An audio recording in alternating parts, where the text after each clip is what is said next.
You launched your fund recently, new fund, Together Expedition, and I wanted to, have you talk about you felt that this needed to happen, what you saw in the market, what you're doing there. Yeah, I think a couple reasons. I mean, one is the I've been working in the technology industry for over 15 plus years. I've seen major waves from cloud to mobility. Well, first is moving things from on-prem to cloud. You have then is business intelligence to predictive analytics, all the way to where we are now. Mobility, cybersecurity, like all of those waves are, a lot of those are like embedded technologies. So like every day we don't see them, we don't touch them, but we know that they're there to help these applications to run. And what's different about not just generative AI, but what's coming, generative AI, the technologies that are enabling what we call generative AI and the adjacent technologies, they're not just embedded technology. Like they actually build things that all of us can use. Like it's tangible. You can extend the same thing all the way to robotics. So we're at still pretty early in understanding what these technologies can do. And as I mentioned, just thinking about anecdotally, how much we used in 2022 or 2023 versus how much we use now, and the people we know who use these tools, it's night and day. And oftentimes there is great opportunity when you have major market movements and technology movements like this, and people want new solutions that can improve their lives, can improve the things that are status quo. And that's what my motivation is, that where we have these amazing technologies in front of us, how to bring together the right people, the great ideas, and use these technologies appropriately to solve problems that matter. And the problem that matter, if we think about the world that we live in, we need to be able to live healthy, we need to be able to transact, we need to be able to manage risk. The world's getting more complicated. And so be able to pick the right technology solutions that enable the right solutions forward for the world is really our mission.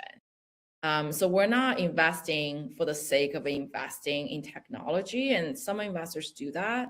We're investing in technology because it's a means to end. And that end is be able to, I think now, especially important, is using data technology, AI technology, other adjacent technology appropriately to solve the right problems. And also kind of go back to what we talked about. It's actually a really interesting period. You have large incumbents innovating really, really quickly, which is kind of not true if you look at clouds and other time. They were innovating, but not at the pace that they're doing today with AI. And you have buyers, basically enterprises, largely in our conversation, that are wrestling with what to adopt. And also they're doing it at a faster pace as well. And they're also still wrestling with the internal inertia of organizational structure, mandate, people, legacy system that haven't changed. So you have a lot of things that have changed or changing, and you have things that still haven't changed. Because it's really hard to change them overnight.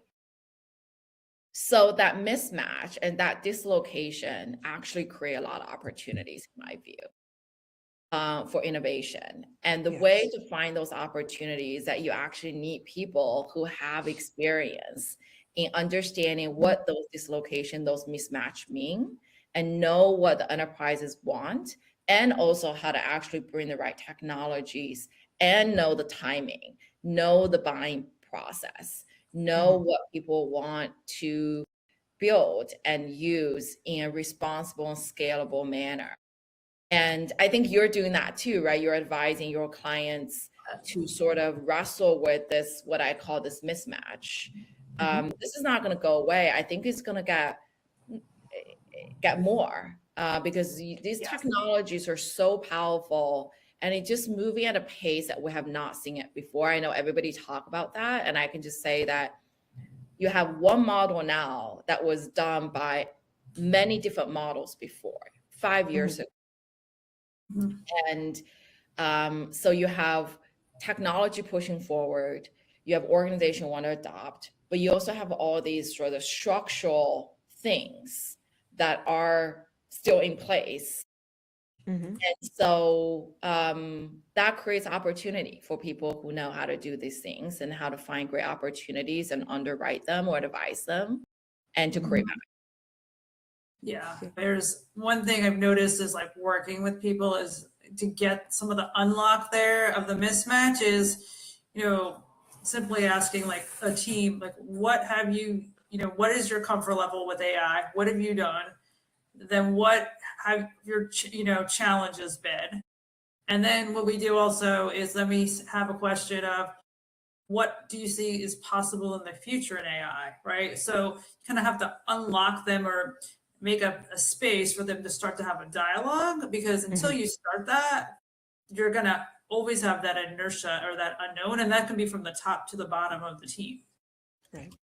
Getting a common understanding. And this is a similar thing I think we've done with agile development over the years. Like take something that you can give them a common understanding that they can then apply their own case studies to.